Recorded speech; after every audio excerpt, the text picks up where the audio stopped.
Yo, what's up mga kabex? What's up? At isopang, what's up mga kabex? Ayan, ang init-init. Ngayon po ay May 15, 2024 at ang oras ay 6:40. Going 6:45. Ngayon po ay aking flight. Yes, flight ko po ngayon pa uwi ng Pilipinas kasi ngayon po ay birthday ng nanay ko. 70th birthday ng nanay ko. Isa-surprise ko siya. Sana maging okay ang lahat. Ito yun ang ating luggage. Ang bilbil ko, sumingit ka nga. Pasok. Yan. Yan ang ating luggage. So, sana maging okay ang lahat. Kasi medyo namumblema ako. Kasi parang sobrang bigat itong luggage nito. Pero, kasi ang ko lang, 20 kg. Pero naman, ang tawag dito, binawasan ko naman siya, pero sana hindi na maging problema. So, ayan, gagayak na ako, nakabihis na ako siya. Ayan, maliligo, mag-ano na lang ako, maglalagay na lang ako ng anong karik sa mukha. So, mamaya na ulit, mag-update na lang ako kapag malapit na ako umalis, kasi medyo marami pa akong trabaho pa ngayon bago ako umalis. So, see ya, mag-update na lang ako mamaya, pero bago yan, sige, may intro.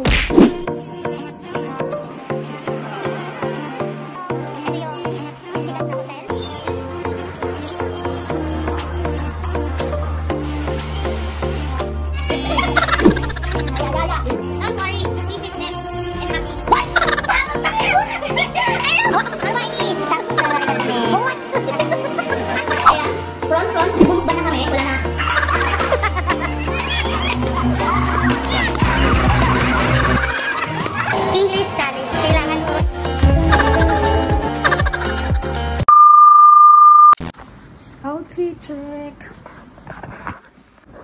Ayan ang ating outfit. Naka-short lang tayo. Tapos jacket. Tapos ang ating bag. Ayan. Ating bag. Ayan. Nandun na yung dalawang luggage sa labas.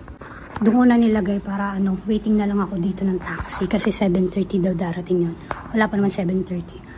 So, mamaya ulit mag-update na lang ako pag nandun ako sa airport or nakasakay na ako sa taxi. So, bye! Ay, sana maging okay ang lahat, no?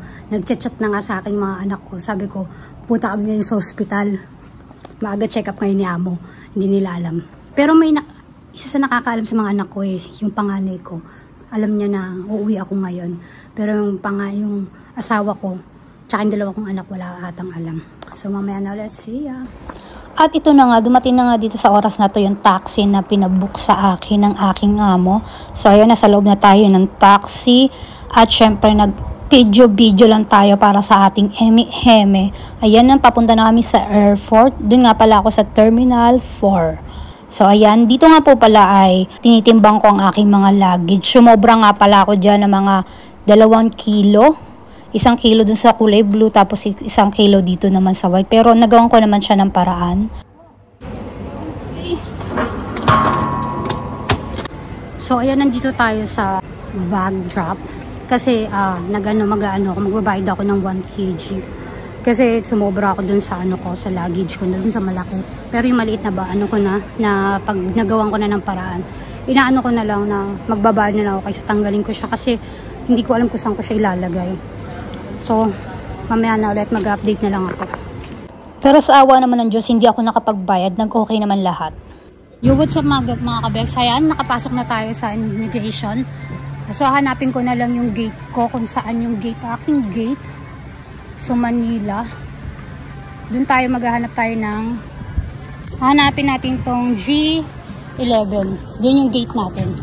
So, mamaya na ulit. Bye! At ayan na nga, naglakad-lakad muna ako sa loob ng airport habang hinahanap ko yung ating gate.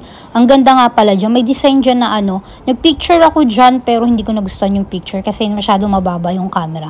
Nakalimutan ko kasi dalhin dito yung tripod. Yo, what's up mga kabex? Ayan, naka-check-in na tayo. Waiting na lang ako. Ayun yung gate namin. Yung gate ko. Ayan, dyan tayo papasok sa G11. Tapos dito may mga dito. Pero plano, mamaya i-video ko. So, ayan. Yun naman yung likod namin. Likod ko. Gaan pa ako nang pwedeng pag-charge. Walang pwedeng mag-charge dito. At ayan, ang daming eroplanong nakita kong lumilipad, nagtitake off. Ang ganda lang niya, lalo sa personal, ang laki-laki niya. Syempre, eroplano nga, diba? Ayan, marami akong nakitang airline na iba-ibang pangalan. Ang gaganda niya, na-videohan ko lang naman siya. Wala lang. Gusto ko lang, ayan nga pula, ayan nga palang ating sasakyan. Cebu Pacific is driving. At syempre, nag-MA din tayo mga kabeks para sa ating mga reels, ganun. Yo, what's up? Ayan, magbo-boarding na kami. Papasok namin sa aeroplano. So, antok na antok ako. Grabe. Pero, go lang. Doon na lang tayo matulog sa loob ng aeroplano. So, see ya. Bye. Yes.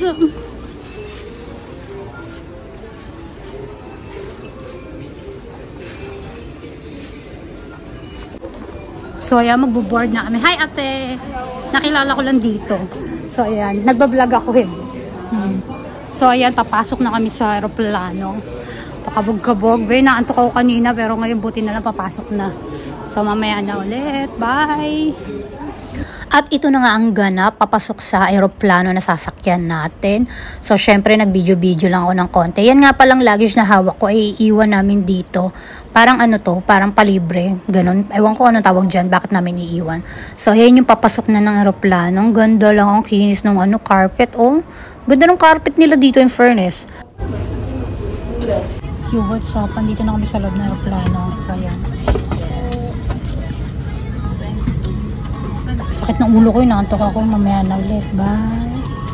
At bago nga mag-take off ang aeroplano, may pa-camera at pa-usok-usok pang ganito ang Philippines Airlines. Cebu Pacific Airline na ito. Pantanggal doon ng mga masasamang spirit o gano'n. Hindi ko alam kung purpose niya, pero medyo nakakatakot At ayan na nga, nag-uumpisa na siya, Bex. Ano mga Bex, dilipad na kami eh.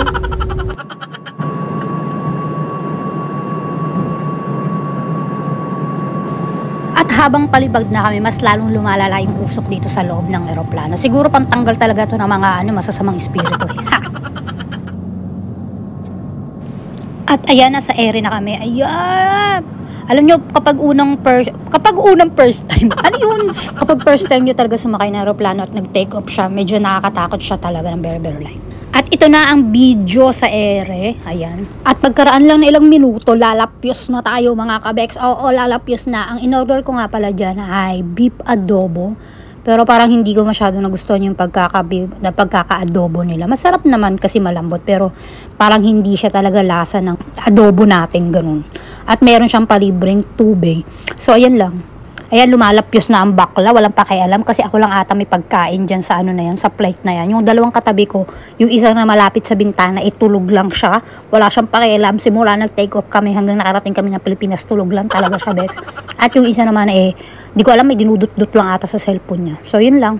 So, ayan, tapos na tayo lumapyas. Pagkaraan ng 5 minutes lang yan. O, ayan, binibidyo ko lang. At dito naman tinitingnan lang naman natin ang ating itsura pero sobrang sakit na ng ulo at tenga ko dyan sa sobra. Alam mo yung impact nung loob ng aeroplano. Ganon. Nakalimutan ko na may headset pala ako. So ayan, nakikita na natin ang Pilipinas. Ang lupang sinilangan. Ay! May ganon! At ito na nga, maglalanding na ang aeroplano ng baklang ito. Oo, akin ang aeroplano to. Char!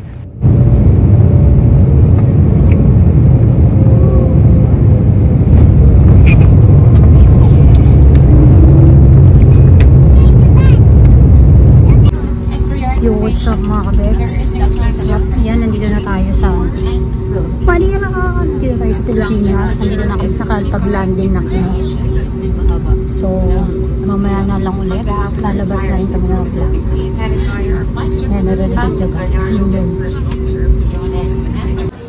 Wow, may taga-ganyan pa, Ay, jeep pa talaga sila dito.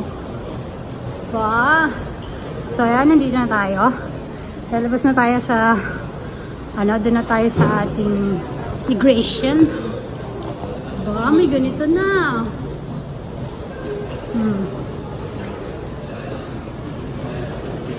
Ganito.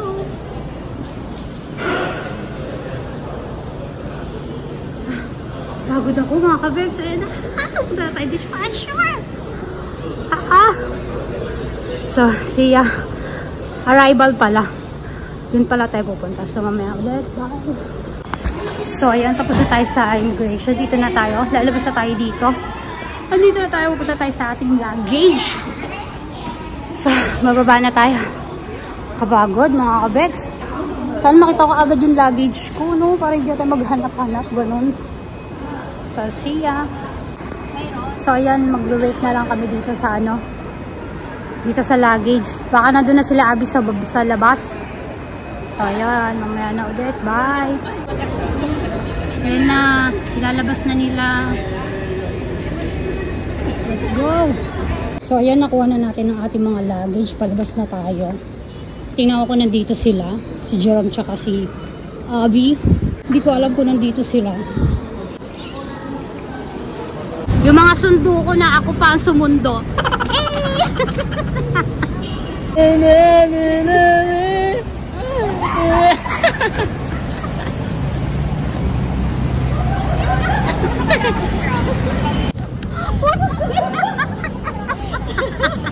Sabi, ano kaya yun? Ako yung dumating, dapat ako yung sasalelo. Yo, what's up? Andito na kami. Kasama ko na yung pamangkin ko. Ayun sila birat. Wet na wet. Ayan si dito, yung driver namin ngayon. Ano pa ayan na po. Adelaide Dizon. Hindi tayo simpleng tao lang, simpleng vlogger lang tayo. Hindi tayo sikat na. Rafael na. Rap rap. Pogi naman rap rap. Pogi oh. Rap rap. Rap rap. Ayaw ngumiti ni Rafael. So ayan, papunta na kami ng Bulacan. Tulog ka na, Bunso. Bunso, tulog ka. Tulog mo yan ba? Oo nga.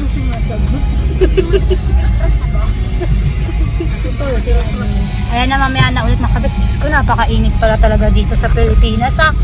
Akala ko joke lang yun. Mamaya na ulit. Bye. At ito na nga, yan, nakita na natin ang plug ng Pilipinas. Plug ng Pilipinas at syempre jeep. Ayan, oh. At syempre, saan ba to? Hindi ko alam kung, basta binidyo ko yan. At itong sunset, my God. Ang ganda lang. Nakakamiss lang ang Pilipinas. So, ayan. Andito na kami. Malapit na kami dito sa bahay namin. Ayun yung bahay ko!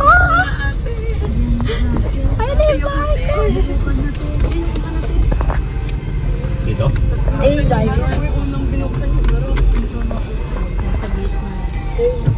Sige, usog ka pa, kuya. Ito? Ayan. Ay, yung asawa ko. Wala yata si mama. Tanugin ko lang. At ito na ang moment of the truth. Mag-iiyak ang portion na dito. Ang ino, magtatago ka pa.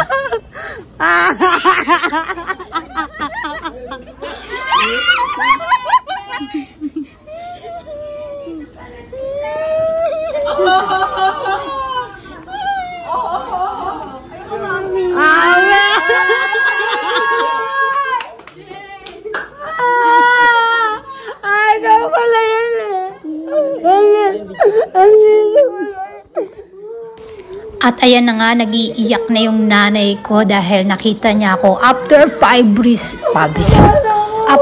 years na hindi tayo nakauwi mga kabeks dahil sa pandemic. So ayan, todo yaka pa ng mag-ina. Nakala mo talaga hindi nag-aaway paminsan-minsan, pero deep inside talaga miss na miss ko na rin ang pamilya ko, lalong-lalo na ang nanay ko. Salamat!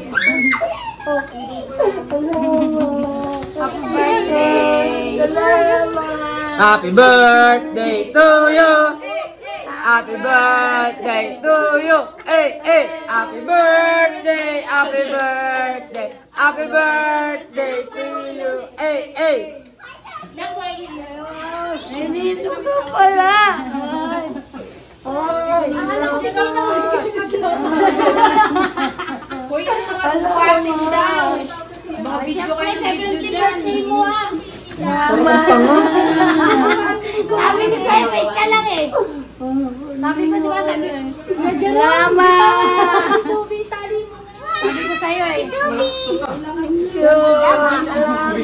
At dito naman sa part na to, nagulat ako dahil mas malalaki pa pala ang mga anak ko kaysa sa akin. Para tuloy ako ngayon yung bunso. Ayan.